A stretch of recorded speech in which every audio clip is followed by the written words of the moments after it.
कि प्रेम करना कोई साधारण चीज नहीं है। प्रेम के आगे तो भगवान भी झुक जाते हैं। और आपके हृदय में जो सच्चा प्रेम है तो आपको भगवान मिल जाएंगे। इंसान की क्या है, सच्चा प्रेम हो तो। यदि कपट है तो गड़बड़ है। रुक्मिणी मैया सच्चा प्रेम करती है, कहती है प्रभु आप कहते हो आप काले हो, काले होकर के तो इतने दिल वाले हो महाराज, गोरे होते तो क्या करते। हमारे ब्रज में कहावत कहे लला जो तुम होते लली तो गरे कट जाते करोड़न के। लला होकर के इतने कमाल करते हो, लली होते तो क्या करते। आप गरीब हो, दर्पण लाऊं चेहरा देखोगे अपना। जहां से 14 रत्नों की प्राप्ति हुई खादान वहीं पे बैठे हुए हो और कहते हो आप गरीब हो। कहते हो आपके सखा गरीब हैं। महाराज आपके जैसा है, आपके सखा जैसा गरीब सबको ही होना चाहिए। कबीरा सब जग निर्धना धनवंता नहीं को,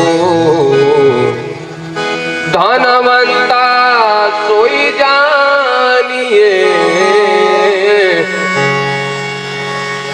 नाम नाम धन हो।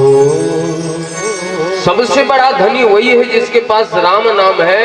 अरे आपके नाम आपके भक्त जपते हैं और आप अपने भक्तों का नाम जपते हो, इससे बड़ा और धन क्या चाहिए। सब तो भीख मांग रहा है। संसार का हर एक प्राणी भीख मांग रहा है कटोरा लेकर के। पति पत्नी से, पत्नी पति से, बाबा बेटे से, बेटा बाबा। संसार का कोई भी प्राणी ऐसा नहीं है जो भिखमंगा नहीं है। देने वाला तो सिर्फ एक। मांगो मुरले वाले से,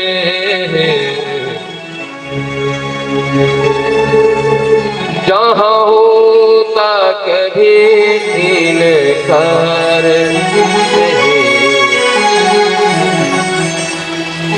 मांगना वहां करना। दुनिया के लोग तो आंख में आंसू भी देते हैं, रुलाते भी हैं।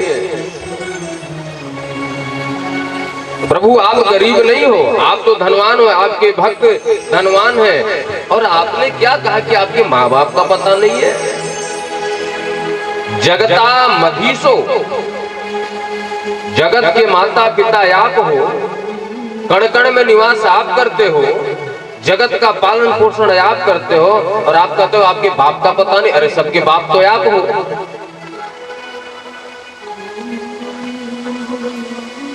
और आप कहते हैं आपके बाप का पता नहीं। बोले देवी में तो विनोद, अरे ऐसे विनोद होता है, ये कोई विनोद है।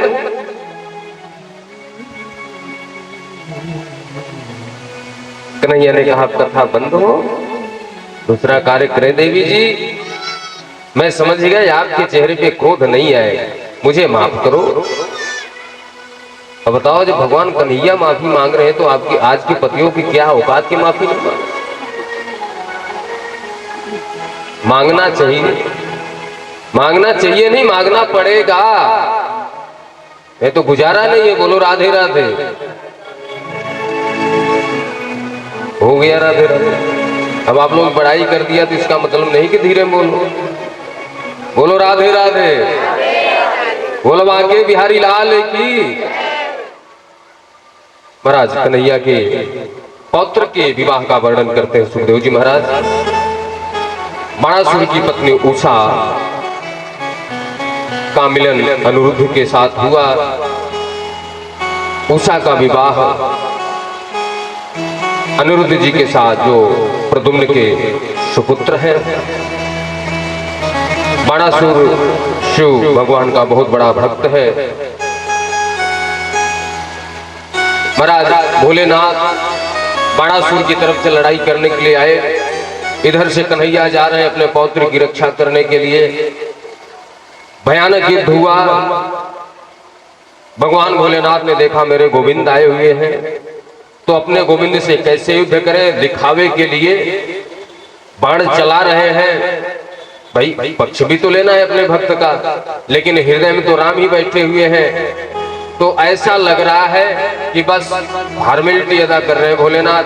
कन्हैया ने कहा कि ज्यादा देर नाटक न करो, समर्पण करो, हम लोग अपना काम करें, आगे का कार्य देखा जाए।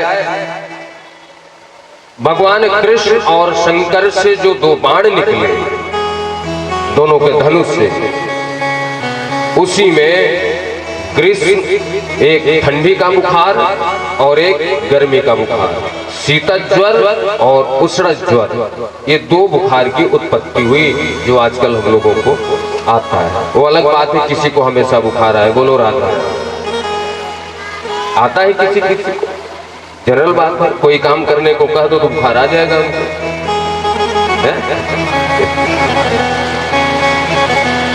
दो बुखार की उत्पत्ति हुई।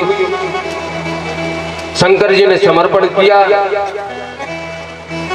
उषा के साथ अनिरुद्ध का विवाह हुआ, भगवान के पुत्र का विवाह और पुत्र के पुत्र का विवाह, कन्हैया हो गए नाती पोता वाले। इतना बड़ा परिवार है, इतने बाल बच्चे हैं। बच्चों को स्कूल में क्यों भेजा जाता है, गुरुकुल में क्यों भेजा जाता है? क्योंकि माँ बाप के दुलार प्यार के आगे माँ बाप की डांट उनके समझ में नहीं आती, इसलिए स्कूल में भेजा जाता है ताकि पढ़े लिखे। कन्हैया ने विचार किया कि हमारे बच्चों को अच्छी शिक्षा मिलनी चाहिए, सत्संग मिलना चाहिए, भजन मिलना चाहिए। तो अपने बालकों से कन्हैया ने कहा कि बेटा आज हम लोग वन में भ्रमण करने चलते हैं, कोई संत मिल जाएगा, कथा प्रवचन हम लोग सुन लेंगे।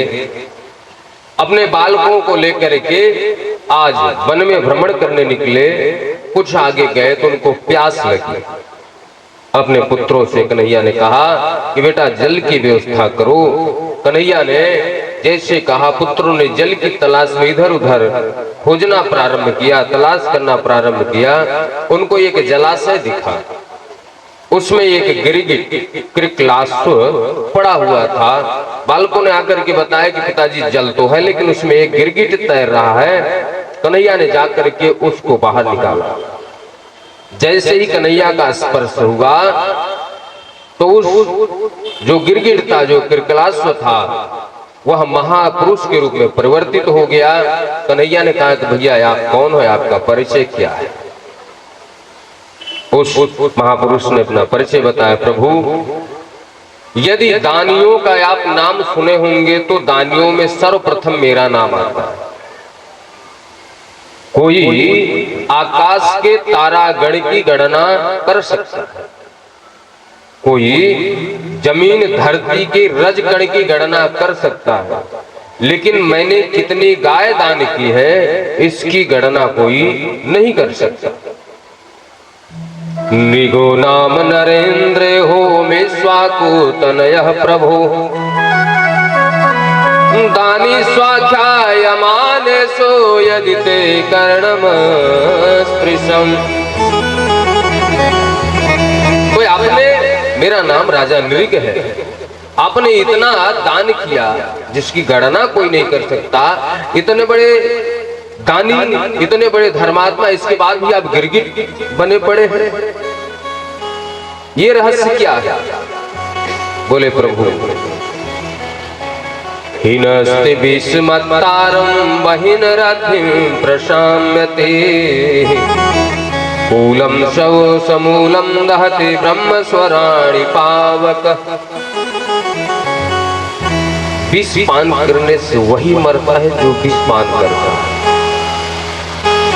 लेकिन एक सच्चे संत का, एक सच्चे भक्त का, एक ऋषि का, एक सच्चे वेद पाठी ब्राह्मण का अपमान करने से एक व्यक्ति का नहीं, उस पूरे वंश का नाश हो जाता है।